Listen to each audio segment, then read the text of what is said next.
when Meta announced its microblogging app Threads, which was supposed to compete with the Elon Musk-owned platform Twitter. The announcement was met with confusion and skepticism. But as it turns out, skeptics couldn't have been more wrong.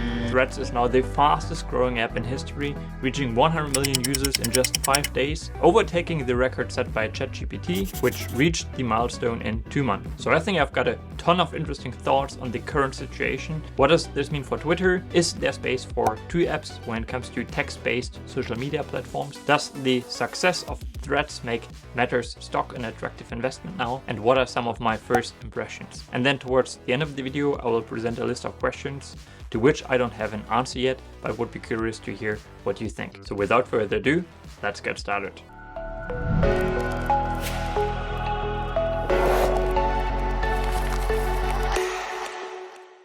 Okay, I think it's fair to say that there was absolutely no one who expected Threads to take off the way it did, breaking various records on its way to 100 million users, and even Mark Zuckerberg himself admitted that he and no one else internally at Meta expected such a strong launch. And I think there are a couple of reasons for this, but I think the 2 main drivers for Threads' success are the following.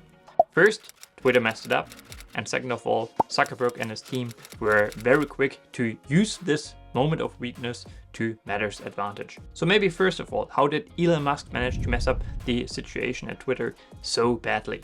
After all, Twitter's business benefits from so-called network effect advantages, meaning that the social network becomes more valuable the more users sign up, making it harder for new competitors with a similar product offering to compete with it. Because after all, why would anyone switch once a network is in place? Arguably, network effect modes are even the strongest competitive advantages in the entire world of businesses. So again, how did the situation get so out of control? Well, after Elon Musk's acquisition of Twitter was completed in October of last year, Musk immediately laid off almost half of Twitter's employees and thousands more in the month that followed, and many have actually quit the company themselves. And Musk then decided to remove the verification badge of a large number of large accounts that arguably were the creators of the most unique and interesting content on the platform. To get the verification badge now and today, users have to opt for the paid plan that Twitter offers. And yeah, gradually more and more features were restricted to users with the blue checkmark. And in fact, the reach of unverified users was limited and the reach of users with the blue checkmark was boosted, making it an unfair game where those that pay for the Twitter service will get more reach. Yeah, and obviously this pissed off quite a lot of Twitter users. To outsiders, it seemed as if Musk is struggling to make Twitter a profitable business, and he was basically overemphasizing the paid plan business model, but most users were simply unwilling to pay for, the features associated with the blue checkmark. And then also Elon Musk's, questionable behavior in public harmed the Twitter brand, and as a result, fewer and fewer companies wanted to partner with Twitter, which in turn made the paid plan business model even more important. Elon Musk then introduced a more algorithmic TikTok-like For You tab that further diluted the user experience, making it harder to consume the actual niche content that users wanted to see and that they had maybe sometimes spent years building by training the algorithm, following specific users, and so on and so forth. I think that's pretty much it in a nutshell. When Twitter then announced that it is going to limit how many posts users can see each day, Meta moved quickly and Zuckerberg likely saw a window of opportunity. Rumors of the development of a Twitter competitor at Meta first appeared towards the end of last year. The development of the Threads app apparently started in January, and then the development process was confirmed in March. And in a way, the release of Threads felt a bit rushed to me, as the social media app still lacks a lot of features, like for example bookmarks, a search function, hashtags, GIFs, DMs, and a feed that shows you the content of people you follow, and so on and so forth. But then at the same time, this rushed launch was also brilliant and quickly built momentum, as it felt users desperately wanted to have an alternative platform to the Elon Musk-owned Twitter. Yeah, and I guess the rest is history. Threads has now more than 100 million users, and Twitter's usage is actually tanking. Yeah, and Meta obviously had one big advantage.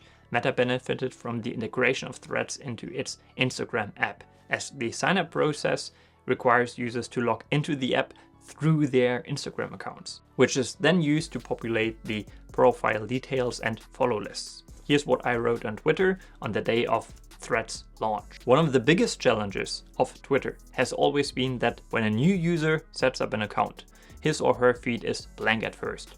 From my experience, it takes several months to figure out who to follow and quote unquote teach the algorithm what you are interested in, so that eventually you get a really good user experience. Put differently, getting to know a new social media platform from scratch, starting from scratch, is no fun and can feel like quote unquote work. By contrast, Threads may have a smaller entry barrier. Threads will be pretty easy to set up for most people. They can simply transfer their Instagram data and information. Friends don't have to be searched and the user interface will feel familiar. Yeah, and this is also what Matter then did. For me, it was pretty straightforward to set up my account. Everyone on the platform is now super positive. And yeah, especially the people from the financial Twitter community were sharing lists of users that had already made the move to Threads. So I could fairly quickly set up a very similar looking following list. Admittedly, at first my feed experience was pretty bad, as it was overloaded with posts from very big brands and celebrities that I simply didn't care about. But after muting quite a lot of these brands and celebrities, after following more and more people who share investing content, my feed experience gradually improved. And while it's probably not as good as my feed experience on Twitter yet, it is certainly getting close. And one should also keep in mind that it's only been a week on Threads, and Matter's top executives have actually promised to improve the experience over time, adding more and more features in the coming weeks and months. So what does this mean for Matter's stock, which in recent months has experienced a significant reversal? Will the two platforms share space in the text-based social media arena, or can there only be one? Well, I have no definitive answers to this question, but I have a list of questions in my head and a few thoughts myself, and I would love to hear your thoughts on these questions in the comments down below. First, are we going to see just one winner when it comes to microblogging social apps? Well, personally, I would say yes. I think most social media apps likely experience the so-called winner-takes-all dynamic. Secondly, how much will revenue that can be generated via Threads once Matter starts to turn on ads really move the needle for a $117 billion revenue company like Matter that is also now trading at a much richer valuation than just a few months ago?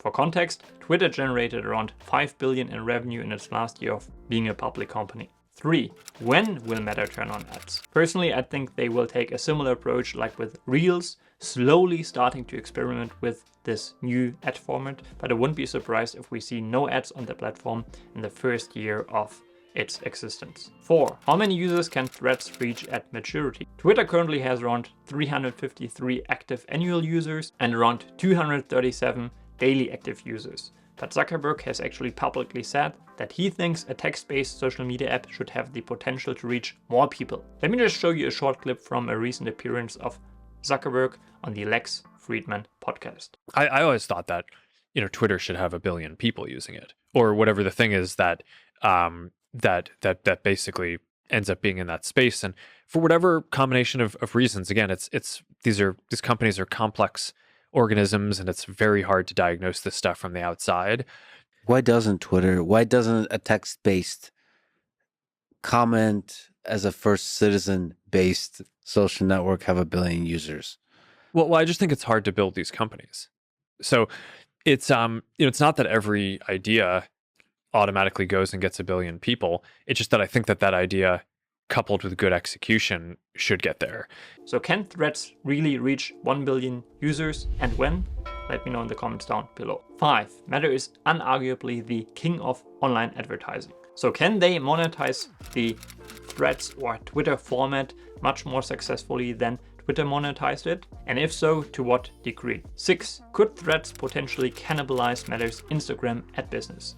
Users really seem to enjoy the Threads experience, and some have even articulated that as a result, they spend much less time on Instagram. And 7, can Matter apply the same formula, the winning formula they now tested with Threads, apply to other social media areas? I'm thinking of Pinterest, LinkedIn, and so on and so forth. Okay, let me know your thoughts in the comments down below. Take care.